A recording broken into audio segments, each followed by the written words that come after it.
My fiancé texted, "Wedding still on, but I'm spending the last few nights before with my ex-boyfriend for closure." I replied, "Do what you need to do." Then I called the venue and concealed everything. She found out at her bachelorette party when the venue called her about the cancellation.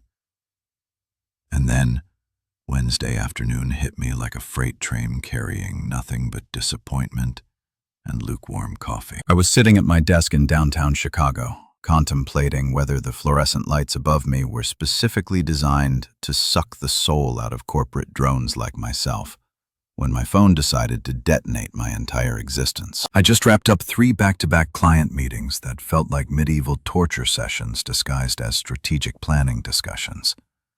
And honestly, I was already questioning my life choices before my phone even buzzed. The notification popped up from Brooke Patterson, my fiancée, my supposed ride or die, the woman I was planning to legally bind myself to in exactly 3 days.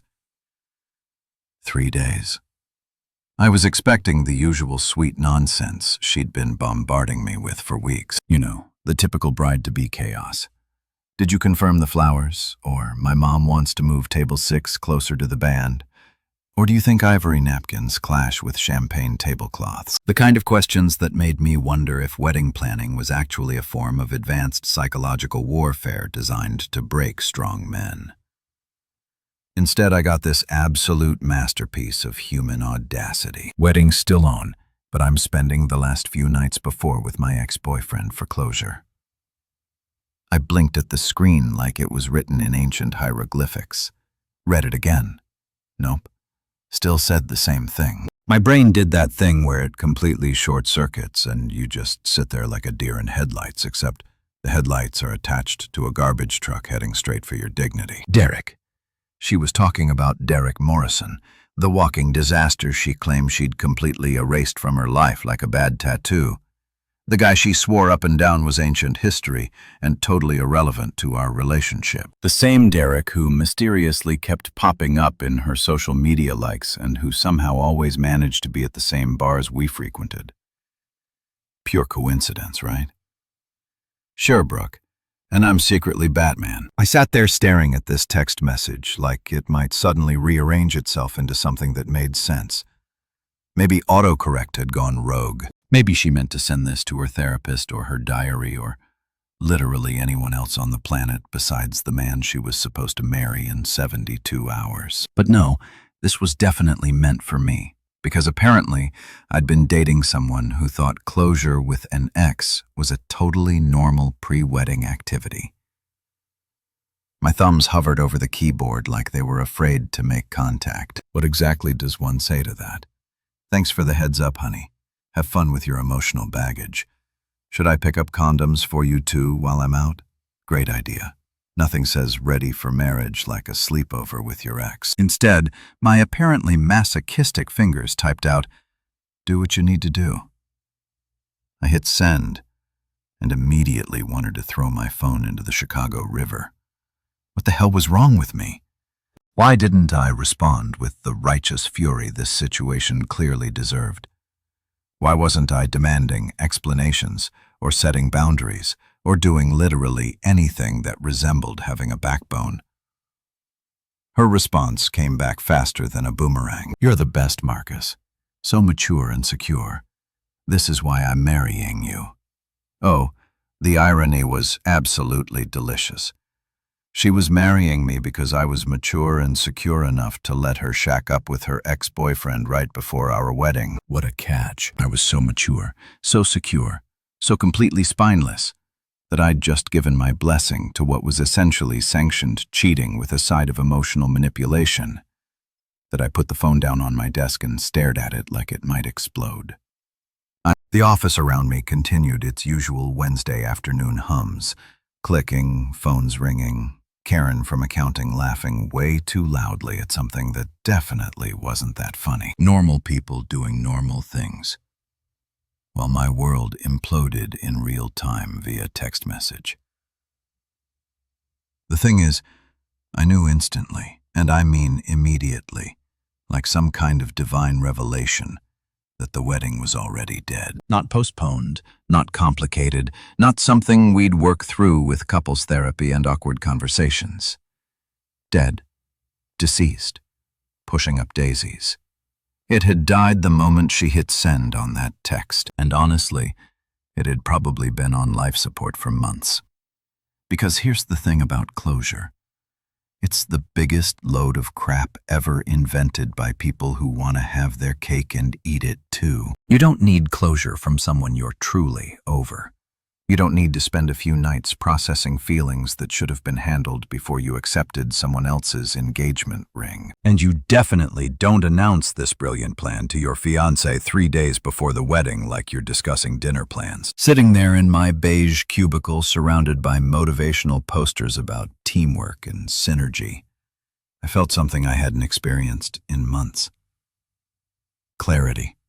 Pure, crystalline clarity about exactly what I needed to do. The wedding was dead, but I was the only one who knew it yet. Brooke was off planning her little closure adventure, completely oblivious to the fact that she'd just handed me the perfect exit strategy, wrapped in her own selfish delusions. That I picked up my phone again and scrolled through my contacts. Time to start making some calls. The venue, the caterer, the florist, the DJ. Every single vendor who was expecting to make our special day happen. Because if Brooke wanted closure, I was about to give her the most definitive closure she'd ever experienced.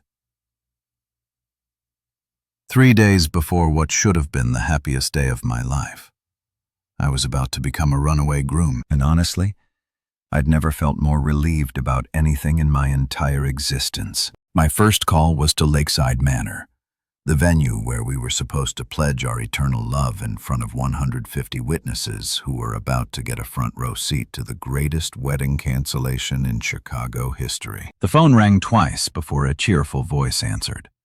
Lakeside Manor, this is Jennifer. How can I make your special day perfect? This is Marcus Grant, I said.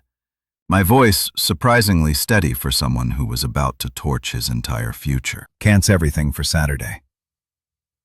The silence on the other end was so profound, I could practically hear Jennifer's brain malfunctioning. I'm sorry, did you say cancel? As in, the entire wedding. That's exactly what I said. The whole shebang. Done. Finito. Over and out. Jennifer's professional composure cracked like a cheap vase hitting concrete. Mr. Grant, I have to remind you that with less than 72 hours notice, you'll forfeit the entire deposit. Plus, we'll need to charge you for— I don't care, I interrupted, feeling a weird sense of liberation wash over me. Charge whatever you want. Send the bill to Marcus Grant.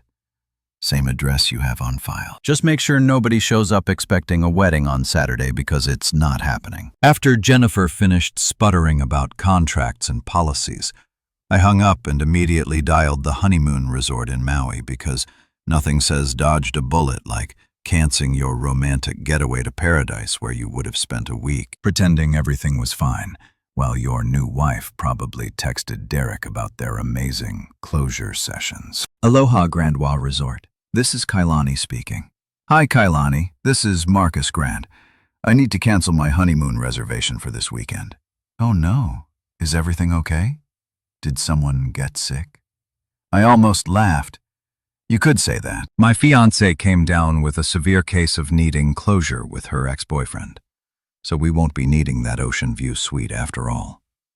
Poor Kailani didn't know what to do with that information. I'm so sorry to hear that, Mr. Grant. Let me check your cancellation policy. The next 2 hours became a masterclass in efficient relationship demolition. I called Bloom and Blossom Flores and told them to keep their overpriced roses. The DJ got the axe. Sorry, buddy. No need for your romantic playlist when the bride's making her own music with her ex. The caterer, Magnificent Meals, probably thought I'd lost my mind when I canceled their 5-course dinner for 150 people. But honestly, the only thing magnificent about this situation was how spectacularly it was falling apart. Each phone call felt like removing another weight from my shoulders. The photographer who was supposed to capture our magical moments cannalled. The transportation company with their fancy vintage Rolls-Royce gone.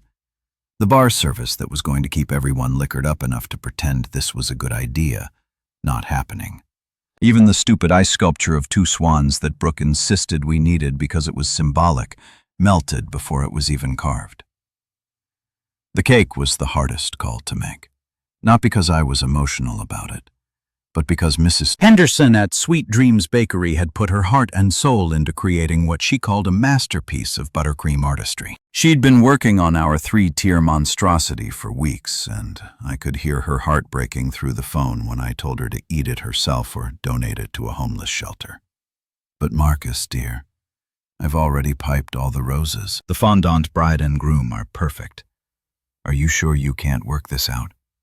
Mrs. Henderson, the fondant groom, is about to find himself in the same situation as the real one, abandoned for someone else.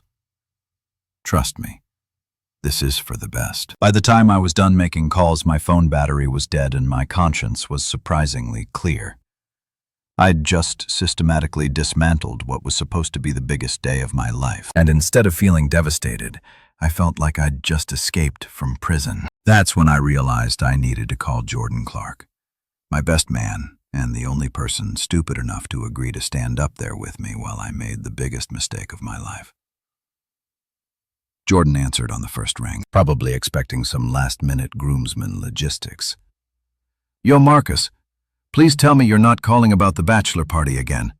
I already told you what happens in Vegas definitely did not stay in Vegas, and I have the photos to prove it. Jordan, I said, I need you to sit down, dude. I'm at work. I can't just sit down, Jordan. Trust me on this one. I heard the squeak of his office chair. Okay, I'm sitting. You're starting to freak me out, man. What's going on? Instead of explaining, I forwarded him Brooke's text message, the one that had started this whole beautiful disaster. Then I waited, listening to the sound of Jordan reading and processing what was probably the most audacious pre-wedding communication in human history. The silence stretched on for so long I thought the call had dropped. Then, in a voice that sounded like he was speaking to a small child who'd just eaten paint chips, Jordan said she actually thought you'd say yes to that. Apparently I'm just that mature and secure. Marcus, please tell me you didn't actually say yes to this insanity. I told her to do what she needed to do. Another pause.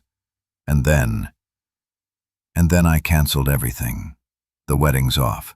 Jordan completely, totally 100% off. Yes. I could practically hear Jordan's grin through the phone. Holy shit, dude. You actually did it. You pulled the plug on the whole thing. I need you to call the groomsmen, let them know they can return their tuxes and make other plans for Saturday. The Marcus and Brooke show has been permanently canceled. This is the best news I've heard all year. Jordan said, I'm sorry you're going through this, but dude, you just dodged a nuclear missile. I'll call everyone right now. Thanks, man. I owe you one. You don't owe me anything. You just gave me the best story I'll ever tell at parties for the rest of my life. After hanging up with Jordan, I packed my stuff from the apartment Brooke and I shared. It was amazing how little of my actual life was intertwined with hers. My clothes, my books, my coffee maker that she always complained was too loud in the mornings. Everything fit into 3 boxes and a suitcase that I left the engagement ring on the kitchen counter with a sticky note that read, "For closure." Then I walked out the door and never looked back. That night, while Brooke was out living her best bachelorette life downtown, completely oblivious to the fact that her wedding had been systematically dismantled like a house of cards in a hurricane, I was camped out at Jordan's apartment with him and his girlfriend, Rachel. Armed with enough snacks to survive a small apocalypse and the kind of morbid anticipation you usually reserve for watching disaster movies, Jordan's place was perfect for this kind of operation. A corner apartment with huge windows overlooking the city, a sectional couch that could comfortably seat a small army, and most importantly, excellent Wi-Fi for monitoring the incoming shitstorm. Rachel had gone full event coordinator mode, setting up what she called mission control on the coffee table. Laptops, phone chargers, a notepad for keeping track of developments, and enough junk food to feed a fraternity house during finals week. This is either going to be the most epic meltdown in social media history, or absolutely nothing will happen and we'll all feel stupid, Rachel said, arranging bags of popcorn like she was preparing for a movie marathon. But honestly, based on what you've told us about Brooke, I'm betting on epic meltdown. Jordan was practically vibrating with excitement. Dude, I've been waiting for something like this my entire life. Remember in college when Sarah found out Brad was cheating through his Instagram story? This is going to be 10 times better. I had to admit their enthusiasm was infectious. After spending months walking on eggshells around Brooke's increasingly dramatic wedding demands, it felt good to be around people who appreciated the sheer absurdity of what was happening. Plus, I'd already gone through the initial shock and anger during my vendor canceling spree.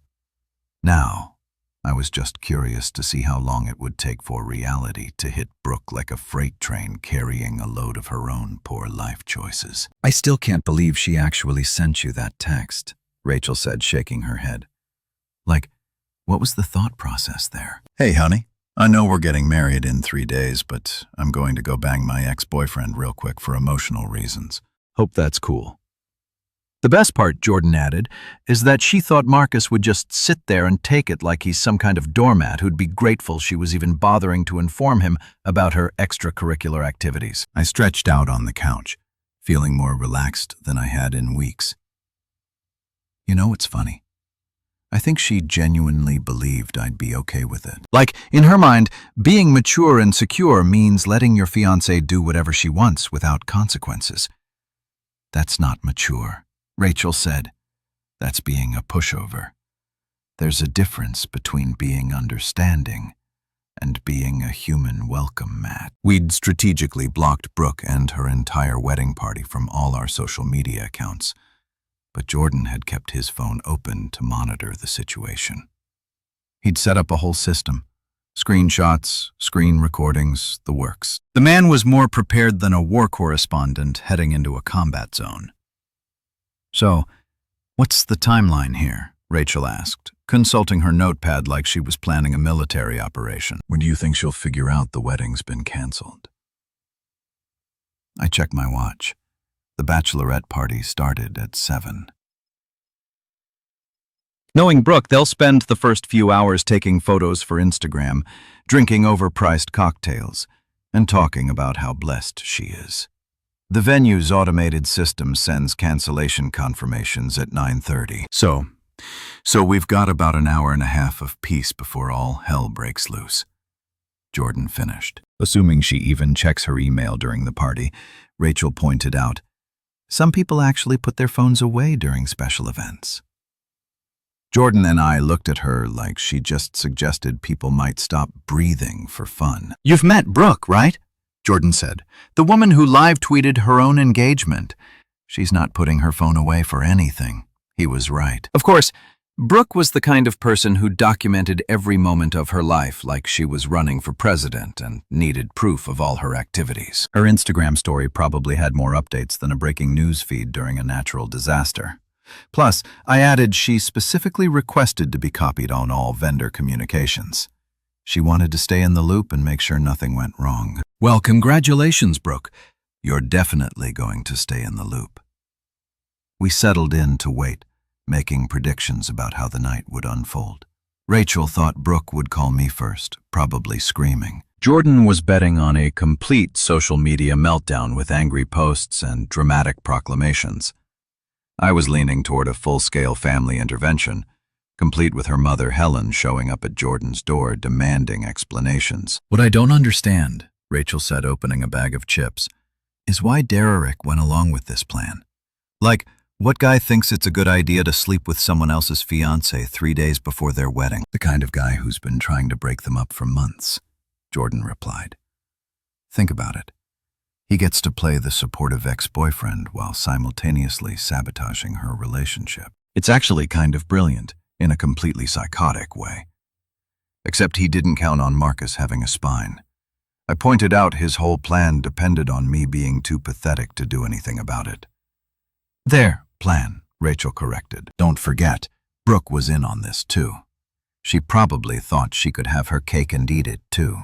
Marry you for stability and keep Derek around for whatever pathetic emotional validation she gets from him. The more we talked about it, the clearer it became that this whole situation had been brewing for months.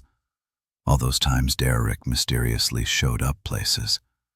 All those conversations about closure and unresolved feelings. All those moments when Brooke seemed distracted or defensive when I asked about her past relationships. It hadn't been paranoia or insecurity on my part. It had been pattern recognition. You know what the really messed up part is? I said, grabbing a handful of popcorn. If she'd just been honest about still having feelings for Derek, we could have broken up like normal people. Instead, she decided to string me along right up until the wedding, like I was some kind of backup plan. That's what narcissists do, Rachel said matter-of-factly. They keep people around as options while they explore other opportunities. The engagement ring was probably just insurance in case things didn't work out with Derek. Jordan's phone buzzed with a notification, and we all froze like we'd been caught doing something illegal. He checked the screen and grinned. It's starting. At exactly 9:23 p.m., Jordan's phone lit up like a Christmas tree having an electrical malfunction. We've been sitting there for over 2 hours, munching on snacks and making increasingly ridiculous predictions about how Brooke's night would implode when the automated email system at Lakeside Manor decided to drop its little digital bomb right into her perfectly curated bachelorette party. Oh shit, here we go, Jordan said, his eyes glued to his phone screen. The venue just sent the cancellation notice. Rachel leaned over his shoulder, practically vibrating with anticipation. Did she see it yet? Give it a minute, I said, feeling weirdly calm about the whole thing. She's probably too busy posing for photos to check her email immediately. I was right, of course. Brooke's Instagram story had been updating every 15 minutes like clockwork since 7. The progression was almost artistic in its predictability. Pre-party shots of her getting ready in a white satin robe that probably cost more than most people's rent. Arrival photos at the rooftop bar and matching bride tribe shirts that made everyone look like they were advertising a cult group shots with overpriced cocktails that came with sparklers, because apparently regular drinks weren't extra enough for this crowd. Her maid of honor, Gretchen Morrison. Yes, Derek's sister, because apparently this whole situation needed an extra layer of family drama, had been documenting everything with the enthusiasm of a war correspondent covering the liberation of Paris. The photos showed 12 women in various shades of pink and white, all grinning like they just won the lottery, while Brooke held court in the center wearing a tiara that looked like it came from a children's dress-up box. Look at this, Jordan said, showing us his screen posted 20 minutes ago. My girls got me the perfect tiara because I'm literally a princess tonight. 3 more days until I become Mrs. Grant. The irony is just chef's kiss. Then, at 9:31 p.m., the tone of Gretchen's posts took a sharp left turn into panic territory. Is Marcus with you guys tonight? Brooke's freaking out about something and won't tell us what's wrong. And there it is, Rachel said, clapping her hands together. The moment reality crashed into fantasy land. What happened next was like watching a car accident in slow motion. If car accidents involved designer cocktails and women in matching t-shirts instead of actual vehicles, Jordan kept screenshot capturing everything as the updates got progressively more frantic. Gretchen's posts went from confused to concerned to borderline hysterical in the span of about 10 minutes. OMG, something is seriously wrong. Brooke just locked herself in the bathroom and won't come out. She's crying and screaming about Marcus ruining everything. What is happening? The bathroom breakdown, I observed. Classic Brooke move. Whenever she can't control a situation, she retreats to the nearest lockable room and has a complete meltdown. Should we feel bad about this? Rachel asked, though her tone suggested she wasn't feeling particularly guilty. About what? about her finally facing the consequences of her own actions. "Nah, I'm good," I replied, grabbing another handful of popcorn. The real entertainment started when Brooke's mother, Helen Patterson, began her assault on everyone's voicemail.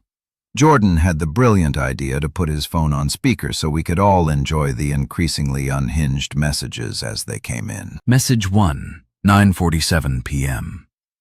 Jordan, this is Helen Patterson. I need you to call me immediately. There's been some kind of misunderstanding about the wedding arrangements, and I need to speak with Marcus right away. Message 2, 9:52 p.m. Jordan, I don't know what kind of childish game Marcus is playing, but he needs to stop this nonsense immediately. He's ruining my daughter's life over nothing. Call me back. Message 3, 10:08 p.m. This is absolutely ridiculous. Marcus is being completely unreasonable and childish. We have 150 guests flying in from all over the country, and he's throwing a tantrum like a spoiled brat. We'll sue him for every penny of those deposits if he doesn't fix this immediately. The legal threats, Rachel noted, right on schedule. When narcissists can't manipulate, they always go straight to intimidation.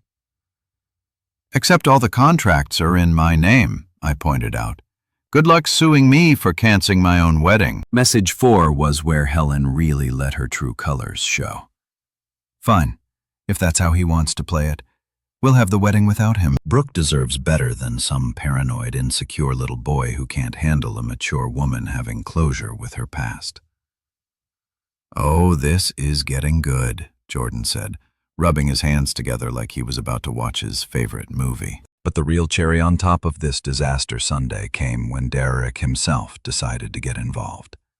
At 10:23 p.m., he actually had the audacity to text Jordan directly, as if they were old buddies who regularly chatted about relationship drama. Hey man, can we talk? This whole thing is getting out of hand. Brooke is hysterical, and I think there's been a misunderstanding. Can you ask Marcus to call me? We need to have a man-to-man conversation about this. Jordan looked at me with raised eyebrows. Want me to respond? Go for it, I said, but keep it classy. Jordan's fingers flew over his keyboard. My guy, you literally told the groom you'd be sleeping over with his bride 3 days before the wedding. What exactly did you think would happen? That he'd send you a fruit basket and a thank you note? The response came back almost immediately. It's not like that. It's complicated. Brooke has unresolved feelings and she needed closure before she could fully commit to Marcus. I was just trying to help her work through her emotions. Oh, how noble of you, Rachel said sarcastically. What a selfless act of service.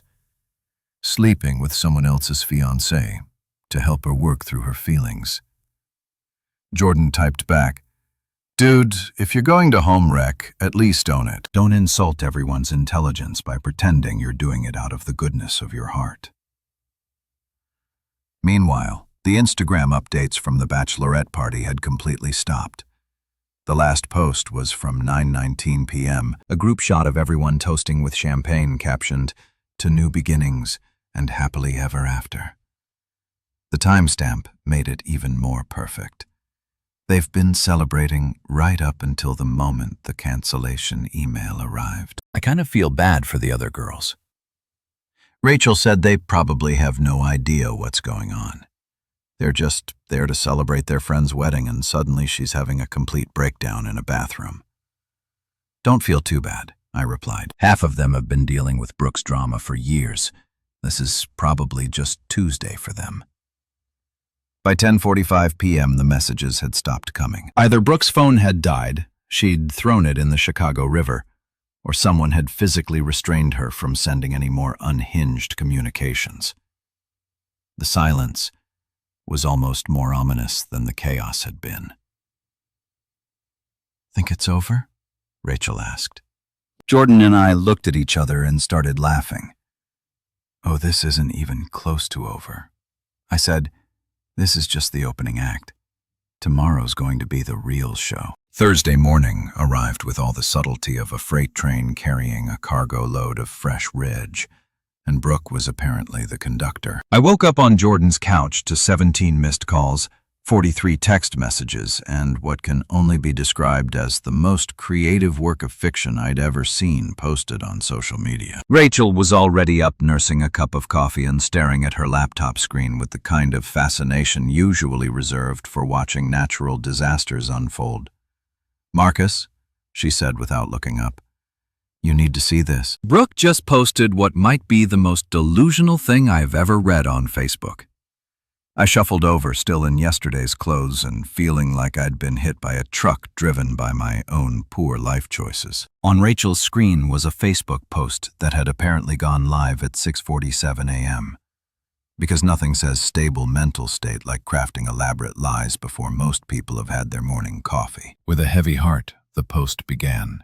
"I'm announcing that our wedding has been postponed due to Marcus's ongoing mental health struggles. Over the past few weeks, Marcus has become increasingly paranoid and has been making false accusations about my friendships and my past. While this is heartbreaking and devastating, I believe in standing by the people we love during their darkest moments. I'm committed to supporting Marcus through whatever he's going through, even if it means delaying our special day. Please keep us both in your thoughts and prayers during this difficult time. Love conquers all. Hashtag stand by man. Hashtag mental health matters. Hashtag love wins." I stared at the screen for a full 30 seconds, my brain trying to process the sheer audacity of what I was reading. She's actually claiming I'm mentally ill because I didn't want her sleeping with her ex-boyfriend before our wedding. "It gets better," Jordan said, appearing from the kitchen with his own coffee. "Look at the comments.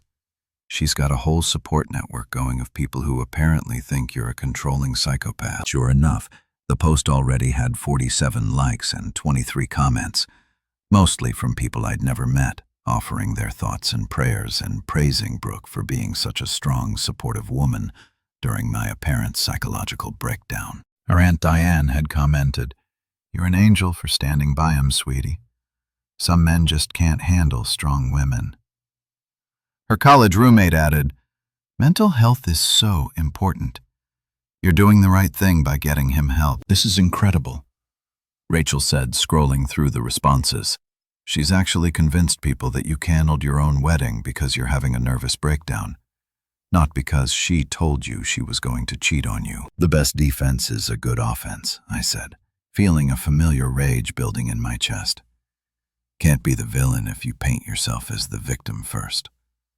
But here's the thing about the internet in 2025. Screenshots are forever, and the truth has a way of surfacing faster than a dead fish in a shallow pond. I pulled out my phone and opened Facebook for the first time in months because sometimes you have to fight fire with fire, and Brooke had just brought a flamethrower to what should have been a civil conversation. My post was simple, direct, and included all the receipts. No paranoia, no breakdown, no false accusations. Just facts. My fiancé informed me via text that she would be spending her last 2 nights before our wedding with her ex-boyfriend for closure. I canceled our wedding. That's it. That's the whole story. Then I attached a screenshot of Brooke's original text message, timestamp and all, followed by another screenshot of her response calling me mature and secure for agreeing to let her bang Derek Norrison before we exchanged vows. That I hit post and sat back to watch democracy in action. The response was immediate and absolutely beautiful. Within 5 minutes, my post had more likes than Brooke's, and the comments were rolling in faster than I could read them. "Brooke told you what?" From my cousin Sarah. "Holy shit, dude. You dodged a bullet from my college buddy Mike. This woman is absolutely insane." From Rachel's sister, who I'd met exactly once at a barbecue. But the real nail in Brooke's coffin came from an unexpected source. Derek's father, Robert Morrison, had apparently been dealing with his own family drama and decided to share some information that completely obliterated whatever credibility Derek might have had left. Robert posted on his own Facebook page and someone tagged me in it within minutes. For anyone following the drama with my son Derek and the canceled Patterson Grant wedding, I feel compelled to share some facts. Derek has been lying to everyone, including the Patterson family, about having cancer. The medical emergency that supposedly brought him and Brooke back together, complete fabrication. He's been using this lie to manipulate people for months. I found out yesterday when I called his oncologist to offer support. There is no oncologist. There is no cancer. There is no medical crisis. There's just my son being a manipulative piece of garbage, and I'm done covering for him. The post included photos from a golf tournament Derek had played in the weekend before, looking perfectly healthy and celebrating his hole-in-one with a beer that definitely wasn't prescribed by any cancer doctor. "Oh my God," Rachel said, reading over my shoulder. "Derek's been faking cancer to get sympathy from Brooke, and now his own father is exposing him on social media," Jordan added. "This keeps getting better and better." Within an hour, the entire narrative had flipped. Brooke's post was being shared and mocked across multiple friend groups, with people commenting things like, "Did you really think nobody would fact-check this?" And, "Girl, the screenshots don't lie." Someone had even created a side-by-side comparison of her post and my screenshots with the caption, "When keeping it real goes wrong." The best part was watching Brooke try to control the damage in real time. She started deleting comments that didn't support her narrative, then deleted the entire post when the negative responses outnumbered the supportive ones. Then she posted again, this time claiming her account had been hacked and that someone was spreading lies about her. But the internet had already done its thing. Screenshots of her original post were circulating along with my response and Derek's father's cancer revelation. The whole story was spreading faster than gossip at a small-town hair salon, and there was absolutely nothing Brooke could do to stop it. Her second post lasted about 20 minutes before she deleted that, too. Then her third post, a rambling essay about toxic masculinity and emotional abuse, disappeared after 30 minutes. By noon, she'd given up on Facebook entirely and made her Instagram account private. But the damage was already done. My phone was buzzing constantly with messages from friends, family members, and even people I barely knew, all expressing their shock and support. "I never liked her anyway," my sister texted. "She always seemed fake." My mom called to make sure I was okay and to tell me she'd already told everyone at her book club what had happened. The best message came from my grandmother. "Good riddance to bad rubbish. Come over for dinner Sunday and I'll make your favorite pot roast. You're better off without that fluey." Gotta love Grandma's no-nonsense approach to relationship advice. Thursday night at Jordan's apartment felt like being inside a fortress under siege. Except instead of medieval armies, we were dealing with an angry mob of wedding guests who apparently thought showing up unannounced was a totally reasonable response to having their Saturday plans canceled. I was sprawled on the couch, finally starting to relax after watching Brooke's reputation get absolutely demolished on social media all day, when Jordan's Ring doorbell started going absolutely berserk. "What the hell?" Jordan said, checking his phone. "Someone's at the door." The video feed showed what can only be described as the most pathetic war party ever assembled. Leading the charge was Helen Patterson, Brooke's mother, dressed like she was heading to a country club board meeting rather than staging an intervention. Behind her stood Roger, Brooke's dad, looking like he'd rather be literally anywhere else on earth. Gretchen was there too, still wearing her bride tribe shirt from the night before, which was either dedication or a complete inability to read the room. And bringing up the rear, like the world's most unwelcome surprise guest, was Derek Morrison himself. But the real star of this bullish show was Brooke, front and center, still wearing her bachelorette party tiara. Because apparently accessories are the most important thing when you're having a public meltdown. "This is actually happening," Rachel whispered, peering over Jordan's shoulder at the phone screen. "They actually formed a posse and came here." The doorbell rang again, followed by aggressive knocking that sounded like Helen was trying to beat down the door with her perfectly manicured fists. Jordan pressed the intercom button on his phone and suddenly we could hear the circus that was happening in his hallway. "Jordan Clark, I know you're in there." Helen's voice came through the speaker, shrill and demanding. "We need to speak with Marcus immediately. This has gone on long enough." "Ma'am, this is a private residence," Jordan replied through the intercom, his voice perfectly calm and professional. "You need to leave." "Don't you dare ma'am me, young man." Helen shocked back. "Do you have any idea what your friend has done? We have 150 guests flying in from all over the country for a wedding that's supposed to happen in 2 days." Roger stepped forward, looking like he was about to negotiate a hostage situation. "Jordan, please. We just want to talk. This whole thing has gotten completely out of hand. Maybe we can work something out." "Work something out?" I said to Jordan, "What are we negotiating, a business merger?" Through the speaker, we could hear Brooke's voice, high-pitched and hysterical. "Marcus is being completely unreasonable. All I wanted was closure. I wasn't going to actually do anything with Derek." "Then why did you ask to spend 2 nights with him?" Jordan asked through the intercom, and I had to give him credit for cutting straight to the heart of the matter. That's when Derek decided to chime in, because apparently this situation wasn't already ridiculous enough. "Look, man, I think there's been a misunderstanding. Can we just talk this out?" "Man to man, I know how this looks, but it's not what you think." Jordan looked at me with raised eyebrows. I shook my head and made a throat-slitting gesture.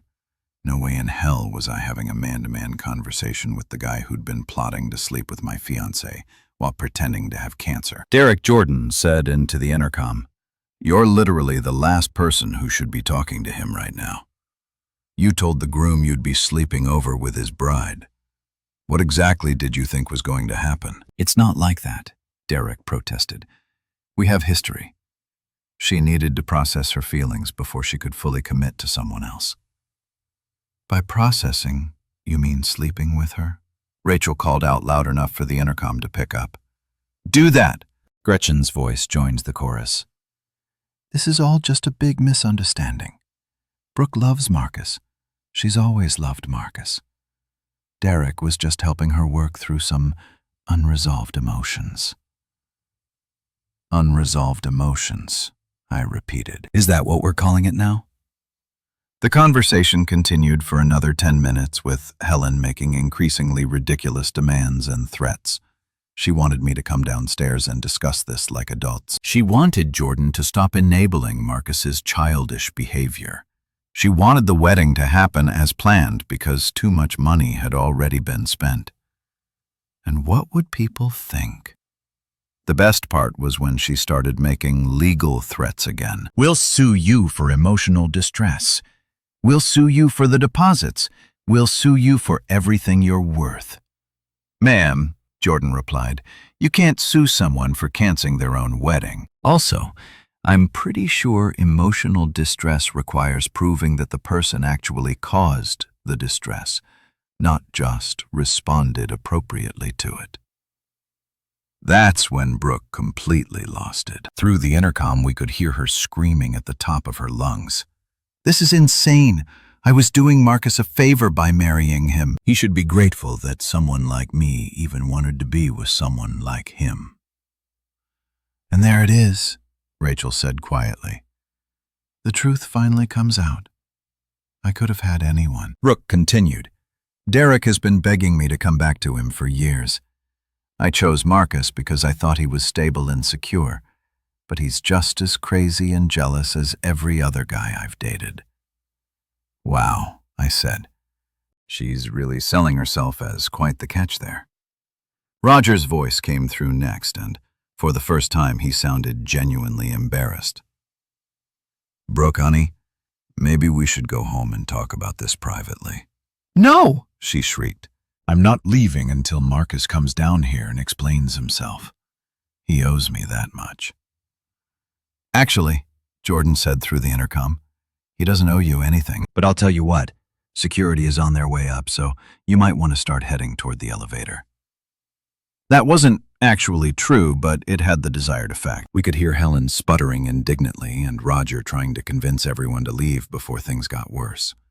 Gretchen was arguing with Derek about whether they should wait for security or just leave. And through it all, Brooke was still screaming about how unfair everything was. The final nail in the coffin came when Derek tried one last desperate appeal. "Marcus, if you're listening, just give me 5 minutes to explain." This whole thing got blown way out of proportion. Brooke and I have a connection that goes back years, and she needed to explore that before she could fully commit to you. I was just trying to help her be sure about her decision. Jordan's response was absolutely perfect. "Dude, you just admitted you were trying to steal another man's fiancée on camera while standing outside his friend's apartment building at 10 at night wearing yesterday's clothes. Maybe it's time to reevaluate your life choices." Within 5 minutes, building security actually did show up, and we watched through the ring camera as the whole pathetic group was escorted toward the elevators. Brooke's last words, screamed over her shoulder as they disappeared from view, were, "You'll regret this forever, Marcus. You're making the biggest mistake of your life somehow," I said, settling back into the couch. "I doubt that." Friday rolled around with all the pomp and circumstance of a funeral march, which was pretty fitting considering we were supposed to be having our rehearsal dinner at the Oakwood Country Club that evening. Instead of practicing wedding vows and toasting to our future happiness, I was sitting in Jordan's kitchen eating leftover Chinese takeout and watching Brooke's world continue to implode in spectacular fashion. The day started quietly enough. Too quietly, actually. After Thursday night's doorbell invasion, I was expecting some kind of escalation, but my phone had been surprisingly silent all morning. No angry texts, no voicemails from Helen threatening legal action, no social media posts claiming I'd been possessed by demons or abducted by aliens. It was almost unsettling. "This is the calm before the storm," Rachel said, sipping her coffee and scrolling through her phone. "Bru's not the type to just give up and accept defeat. She's planning something." She was right, of course. At exactly 2:30 p.m., my phone rang with a call from the Oakwood Country Club. I recognized the number because I called them Wednesday to cancel our rehearsal dinner reservation along with everything else on our wedding weekend itinerary. "Mr. Grant, this is Patricia from Oakwood Country Club," the voice said, sounding frazzled and confused. "I'm calling because we have a situation here and I need to verify some information with you." "What kind of situation?" I asked, though I had a pretty good idea where this was heading. "Well, sir, we have a woman here claiming to be your fiancée, and she's insisting that your rehearsal dinner is still on for tonight. She's with an older woman who says she's the mother of the bride, and they're demanding that we honor your reservation. They're saying there was some kind of miscommunication about the cancellation." I could hear shouting in the background, and Patricia's voice dropped to a whisper. "Mr. Grant, I have to ask, did you actually cancel this reservation, or was there some kind of mistake?" "I absolutely canceled it. I said Wednesday afternoon around 3. I spoke with someone named Jennifer. I think the reservation was completely cancelled, and I was told there would be cancellation fees. That's what our records show." Patricia confirmed, but these women are insisting it's a mistake and they're causing quite a scene. The older woman is demanding to speak with the manager and threatening to charge everything to your credit card. "My credit card?" I laughed. "Patricia, I need you to understand something very clearly. I am not getting married tomorrow. There is no wedding. There is no rehearsal dinner. These women are not authorized to use my credit card for anything, and if they try, it's fraud. Do you understand?" "Yes, sir. I understand completely. Should I call security?" Through the phone, I could hear Helen's voice getting louder and more indignant. "This is absolutely ridiculous. We've been planning this event for months. You cannot treat paying customers this way." "Patricia," I said, "yes, please call security, and if they refuse to leave, call the police. I want this documented in case they try to pull any more stunts." 20 minutes later, Patricia called me back. "Mr. Grant, I wanted to follow up. We did have to call the police to escort them off the property." The younger woman became quite belligerent when we explained that the reservation was canceled, and the older woman actually tried to physically push past our hostess to get to the private dining room. Are you serious? Unfortunately, yes. The police report is being filed as trespassing and attempted fraud. They tried to force us to charge your card for services you'd already canceled. The officer said, this kind of thing happens more often than you'd think with canceled weddings. I thanked Patricia and hung up, feeling a weird mix of vindication and second-hand embarrassment. How desperate do you have to be to show up at a venue you know has been canceled and try to force them to honor a reservation that doesn't exist? But the real entertainment came later that afternoon when my phone rang again, this time from a number I didn't recognize. I almost didn't answer, but curiosity got the better of me. Marcus. The voice was hesitant, embarrassed. This is Roger. Roger Patterson, Brooke's dad, the man who'd looked like he wanted to disappear into the floor during Thursday night's apartment invasion. Hi, Roger, I said, genuinely curious about what he could possibly want to discuss. Listen, son, he said, and I could hear the exhaustion in his voice. I need to ask you something, and I want you to be completely honest with me. Is this really what you want? Is this how you want this whole thing to end? For a moment, I almost felt bad for him. Roger had always seemed like a decent guy who'd gotten stuck in the middle of his wife and daughter's drama. But then I remembered why we were having this conversation in the first place. Roger, did you see Brooke's text message, the one where she told me she was going to spend 2 nights with her ex-boyfriend before our wedding? Silence on the other end, because I've got screenshots if you want to see them. I continued along with her response, calling me mature and secure for letting her do it. More silence. And did you know that Derek has been lying about having cancer? That the whole medical emergency that brought them back together was completely fake alongside? Yeah. I saw Robert's post yesterday about Derek faking the cancer thing. So, knowing all that, do you really think I should marry your daughter tomorrow? The pause stretched on for so long I thought the call had dropped. Finally, Roger spoke again, his voice barely above a whisper. No. I guess I wouldn't want my son to marry someone who did that to him. I appreciate your honesty, Roger. I really do. Marcus, for what it's worth, I'm sorry. I knew Helen was encouraging this whole closure thing with Derek. She thought he had money. Thought maybe Brooke could do better. I should have said something, but he trailed off. But what? But I've been thinking about divorce for 2 years, and I didn't want to rock the boat until after the wedding. Guess that doesn't matter now. Holy shit. Brooke's parents were getting divorced too. This day just kept getting better and better. I'm sorry to hear that, Roger. But maybe this is all for the best for everyone. Yeah, he said sadly. Maybe it is. Take care of yourself, Marcus. You're a good kid, and you deserve better than this circus. After he hung up, I sat there staring at my phone, trying to process everything that had happened. In the span of 3 days, I'd canceled my wedding, watched my ex-fiancé have multiple public meltdowns, been threatened with lawsuits, had my mental health questioned on social media, gotten invaded by angry relatives, and now learned that my almost in-laws were splitting up too. And somehow, despite all the chaos and drama, I felt better than I had in months. Everything okay? Jordan asked, walking into the kitchen. Yeah, I said, surprising myself with how much I meant it.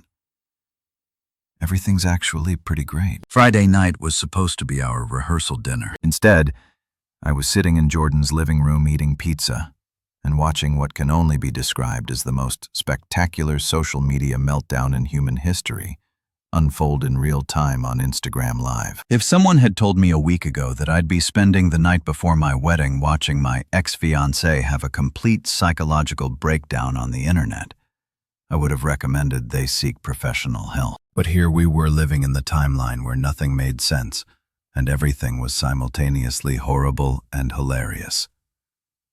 The it started around 9. Rachel was the first to notice. frantically waving her phone at us from across the room. Oh my God, you guys. Brooke just went live on Instagram and she's drunk. Very, very drunk. The three of us huddled around Rachel's phone like we were watching the final episode of our favorite TV show. The video quality was shaky, clearly being filmed on a phone that wasn't being held steady, and the lighting was terrible. But there was Brooke, sitting on what was obviously Derek's couch. I recognized that hideous abstract art on the wall behind her from his social media posts, wearing her bachelorette party tiara and holding a glass of wine that was definitely not her first of the evening. Hi, everyone. She slurred into the camera, her makeup smudged and her hair looking like she'd been running her hands through it for hours. I wanted to go live tonight to tell you all the truth about what's really happening with my wedding tomorrow. Oh, this is going to be good, Jordan said, settling in with his own slice of pizza. Marcus Grant, she continued, saying my name like it tasted bad, has completely ruined my life. All I wanted was closure with someone who meant a lot to me. And he turned it into this whole big thing. Like literally all I wanted was to spend a couple of nights with Derek to make sure I was making the right decision about getting married. And Marcus completely freaked out. The comment section was already going crazy. I could see them flying by. Most of them were not supportive. Girl, what are you even saying right now? Are you seriously admitting to cheating? This is why he left you. But Brooke was either too drunk or too delusional to notice. She kept going, digging her hole deeper with every word. People keep acting like I did something wrong, but I was trying to be honest. I could have just gone behind Marcus's back, but I told him what I was doing because I thought he was mature enough to understand. I thought he was secure enough in our relationship to let me have closure with my past. Let her have closure, Rachel repeated, with her past, while wearing his engagement ring. The train wreck continued for another 10 minutes, with Brooke alternating between crying and ranting about how unfair everything was. She talked about how Derek was the love of her life, but she'd chosen Marcus because he was stable and reliable. She complained about having to cancel all her wedding plans and how embarrassing it was to tell people the wedding was off. I could have had anyone, she said, taking another sip of wine.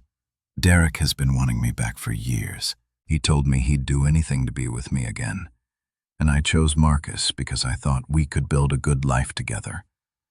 But he's just as jealous and insecure as every other guy I've dated. The comments were brutal, so you settled for him. You're literally at Derek's place right now. This is the worst apology video ever. But the absolute best part came when Derek himself appeared in the background of the video. You could see him in the kitchen frantically gesturing for Brooke to stop talking, but she was completely oblivious. The comments immediately picked up on it. Is that Derek behind you? Girl, you're literally proving his point. That's when Brooke really lost it. Someone in the comments asked why she was at Derek's apartment if this was all just about closure, and she completely snapped. Because Marcus kicked me out, she screamed at the phone. He packed up all his stuff and left me with nothing. He canceled our apartment lease and I had nowhere else to go. Derek is the only person who actually cares about me and supports me through this. Wait, I said, pausing with a piece of pizza halfway to my mouth. She's telling people I kicked her out. I left. She kept the apartment. Facts don't matter when you're having a mental breakdown on Instagram Live. Rachel pointed out the video kept getting worse. Brooke started crying again, mascara running down her face, talking about how she'd given up so much for our relationship and how ungrateful I was. She claimed she'd turned down job opportunities and moved to Chicago just to be with me, which was interesting since she'd already been living here when we met and had never mentioned any job opportunities elsewhere. Then Derek made his big mistake. He tried to intervene, walking into frame and reaching for Brooke's phone. Babe, maybe you should stop. You're making this worse. Babe, Jordan repeated. Did he just call her babe on her live video?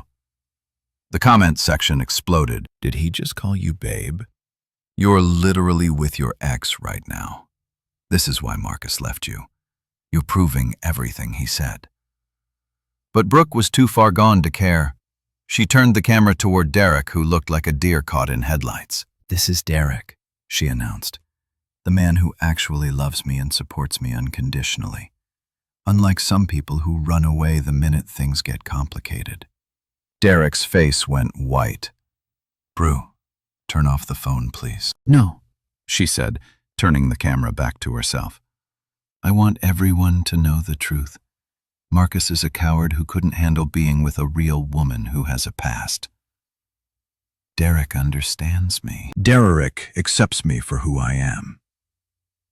The whole thing devolved from there. Derek kept trying to get Brooke to end the video while she got increasingly belligerent and defensive. At one point, she actually started reading the negative comments out loud and responding to them, which just made everything worse. "You're literally cheating right now," she read. "I'm not cheating. I'm single. Marcus broke up with me, remember? I can do whatever I want." "This is so embarrassing," she continued. "Girl, stop talking." "Why should I stop talking?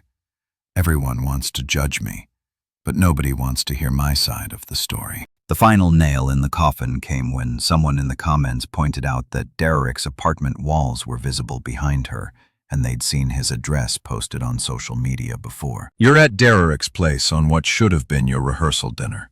The comment read that Brooke's response was to pan the camera around Derek's living room, showing off his terrible furniture and that gothful abstract art. "Yeah, I'm at Derek's place. So what? At least someone wants me here." The video finally ended when Derek physically took the phone away from her, but not before she managed to slur out one final message. "Marcus Grant, if you're watching this, you're going to regret leaving me for the rest of your pathetic life." The silence in Jordan's living room was deafening. "Well," Rachel said, "finally that happened." "Did she just confess to everything on live video?" I asked. "And then some," Jordan replied. "I don't think she could have made herself look worse if she tried." By the time we went to bed, the video had been screen recorded and shared across multiple platforms. Whatever reputation Brooke had left was officially gone. Saturday morning dawned crisp and clear, the kind of perfect autumn day that wedding planners dream about and brides spend months praying for.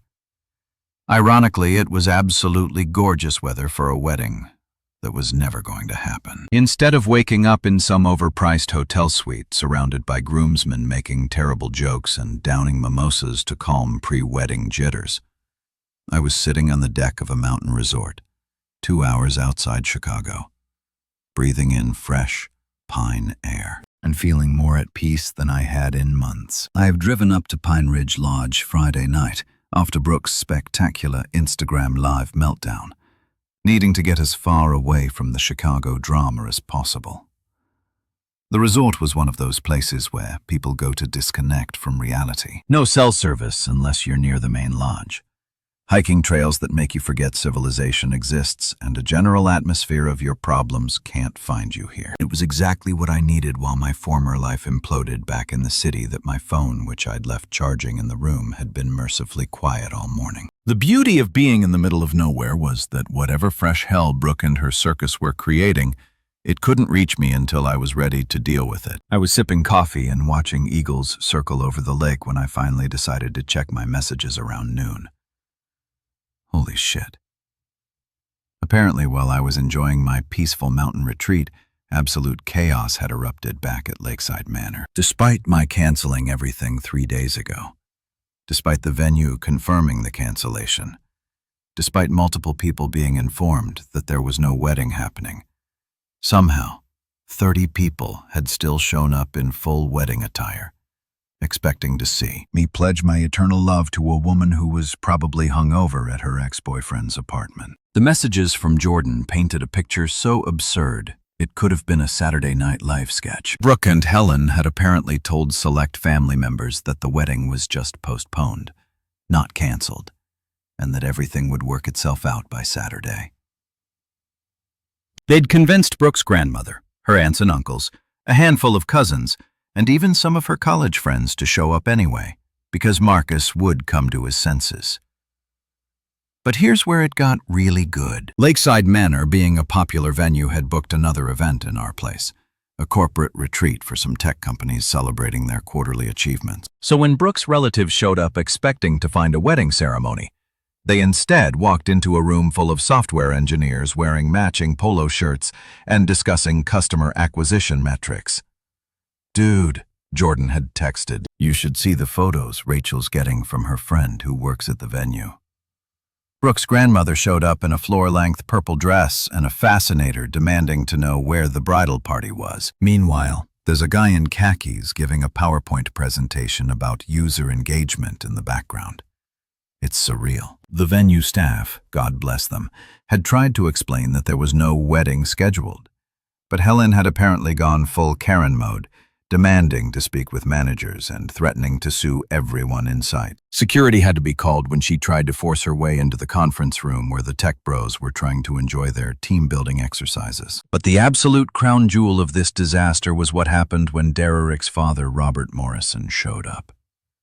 Apparently, Derrick had been telling his parents that he was getting married to Brooke, conveniently leaving out the small detail that she was supposed to be marrying someone else first. Robert had driven 4 hours from Milwaukee wearing his best suit and carrying a wedding gift, expecting to watch his son finally settle down with a nice girl. Instead, he walked into a cluster of confused wedding guests, corporate retreat attendees, and venue staff trying to manage the chaos. When he asked where Derrick was, someone helpfully informed him that Derrick was probably at home with his fiancée, who had just canceled her wedding to another man 3 days ago. According to the reports I was getting, Robert had stood there for a full minute processing this information before asking to speak with Helen Patterson. The conversation that followed was apparently loud enough to be heard over the corporate team's trust fall exercises.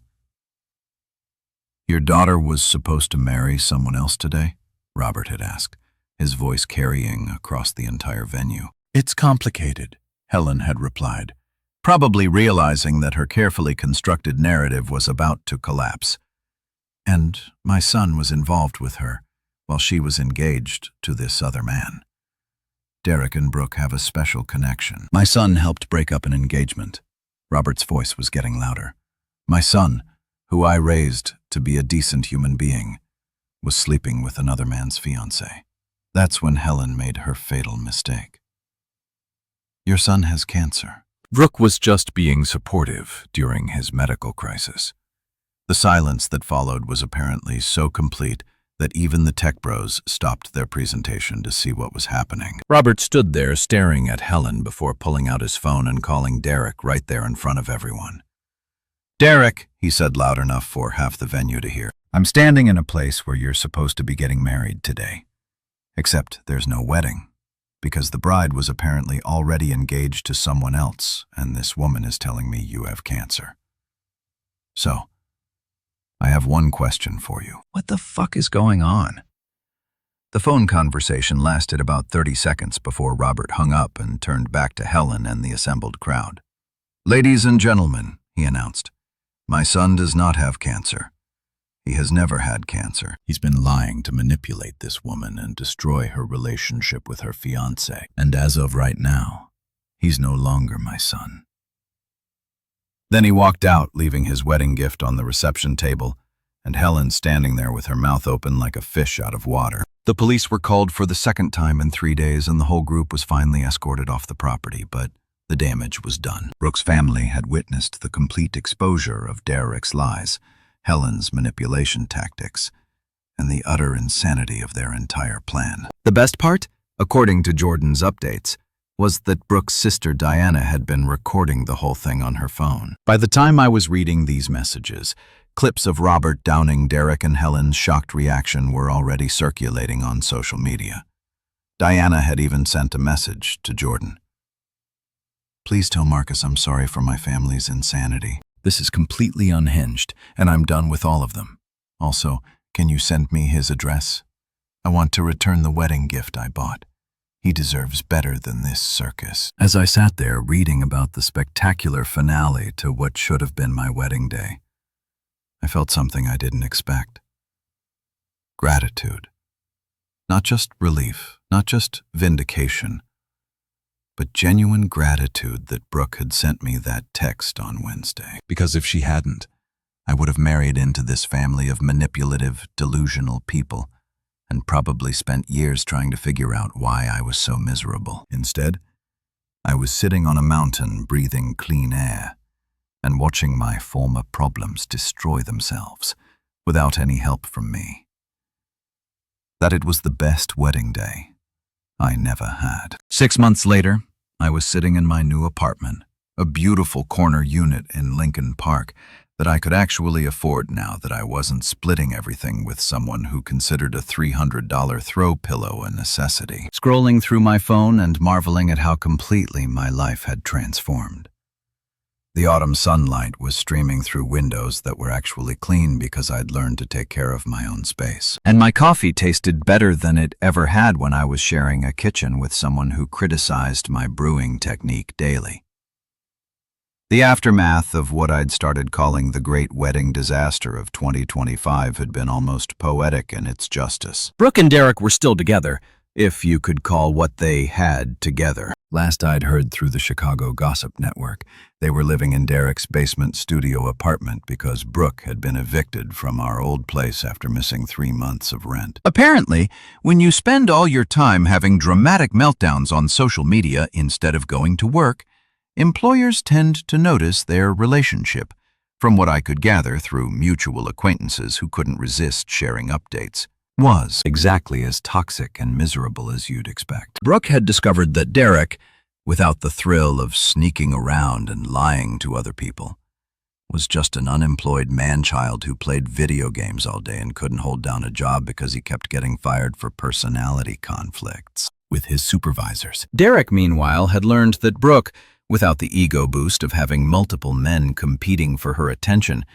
was just a high-maintenance drama queen who expected him to fund her lifestyle while she found herself. The best part was that Brooke kept posting these obviously fake happy couple photos on Instagram, trying to convince the world that they were living some great love story. But anyone with functioning eyes could see that Derek looked miserable in every single picture. And Brooke's captions were getting increasingly desperate. "Living my best life with my soulmate," she'd write, while Derek looked like he was being held hostage in the background of their selfies. Helen and Roger's divorce had been finalized 2 months ago, and from what I'd heard, it had been spectacular. Roger had apparently kept detailed records of Helen's spending habits and her involvement in encouraging Brooke's affair, which hadn't played well in court. Helen was now living in a one-bedroom apartment and working at a department store cosmetics counter, a far cry from her country club queen lifestyle. Roger, meanwhile, had moved to Florida, bought a boat, and according to his Facebook posts, was living his best life, fishing and playing golf without anyone telling him he was doing it wrong. The Morrison family drama had been equally satisfying to watch from a distance. Derek's father, Robert, had followed through on his threat to disown his son, cutting off all financial support and removing Derek from his will. Derek's mother had sided with Robert after learning the full extent of Derek's lies and manipulation. Last I'd heard, Derek had tried reaching out to them around Christmas, but they'd refused to even take his calls. But honestly, the most satisfying part of this whole experience wasn't watching my former problems self-destruct. It was discovering what my life looked like when I wasn't constantly managing someone else's emotional chaos. For the first time in years, I could make plans without having to check with someone who might suddenly decide she had feelings about whatever I wanted to do. I could have friends over without worrying about whether they'd meet Brooke's social standards. I could eat cereal for dinner if I wanted to, or spend an entire Saturday reading without someone complaining that I was being antisocial. My work life had improved dramatically too, without the constant stress of relationship drama. I'd been able to focus on my projects and had gotten promoted to senior account manager just last month. My boss had actually commented on how much more creative and confident I'd become, which was hilarious because all I'd done was remove one extremely negative person from my daily routine. The climbing group I joined had become a regular part of my week, and through them, I'd met Elise Chun, a software engineer who worked for one of those companies that makes apps people actually use instead of corporate nonsense. When I told her the story of my canceled wedding, she'd laughed so hard she'd almost fallen off the climbing wall. "Wait," she'd said. She actually thought you'd be okay with her sleeping with her ex-boyfriend before your wedding. And then she was surprised when you canceled everything. She called me mature and secure for agreeing to it. I'd explained, that's not mature. That's being a doormat. There's a huge difference. What I loved about Elise was that she was exactly the opposite of everything that had been wrong with my relationship with Brooke. She was direct instead of manipulative, honest instead of dramatic, and she actually seemed to enjoy my company instead of treating me like an accessory to her lifestyle. When she said she wanted to do something, she meant it. When she was upset about something, she told me what was wrong instead of making me guess. It was like discovering that relationships didn't have to be psychological warfare disguised as romance. We'd been dating for 3 months now, and not once had she mentioned needing closure with any ex-boyfriends. Crazy concept, I know. The few mutual friends I still had from my Brooke days would occasionally update me on the ongoing drama. Apparently, Brooke and Derek had broken up and gotten back together 4 times since my wedding disaster, each time with increasingly public social media announcements about their unbreakable bond and men-to-be connection. The last breakup had involved Brooke throwing Derek's PlayStation out of their second-story window, which had been captured on someone's Ring camera and shared widely among people who knew them. Gretchen, Derek's sister, who had been Brooke's maid of honor, had actually reached out to me a few months ago to apologize for her family's role in the whole mess. She'd been mortified when she learned about Derek's cancer lies and had apparently spent weeks texting Brooke, trying to talk sense into her before finally giving up and cutting contact with both of them. "I should have seen what was happening," she'd said. Derek always was a manipulative little bitch, but I thought he'd grown out of it. And Brooke, I don't know what happened to her. She used to be fun and normal, but somewhere along the way she turned into this person who thinks the world owes her something. Looking back now, I could see all the red flags I'd ignored during my relationship with Brooke. The way she'd talk about her exes like they were all crazy or couldn't handle her. The way she'd create drama with waitstaff and retail workers for no reason. The way she'd test my boundaries constantly, seeing how much she could get away with. The way she'd always have some crisis that required immediate attention and emotional support, but somehow never had time to provide the same support when I needed it. But the biggest red flag had been how exhausted I felt all the time when I was with her. I thought it was just the stress of wedding planning or work pressure, but now I realized it was the constant effort of trying to manage someone who was fundamentally unmanageable. These days, I woke up looking forward to my day instead of wondering what crisis would need my attention. I made plans with friends without having to negotiate or justify my choices. I pursued hobbies that made me happy instead of activities that would impress other people. And when people asked me about the wedding that never happened, I told them the truth. It was the best thing that never happened to me. Because Brooke's text message hadn't ended everything. It had set me free.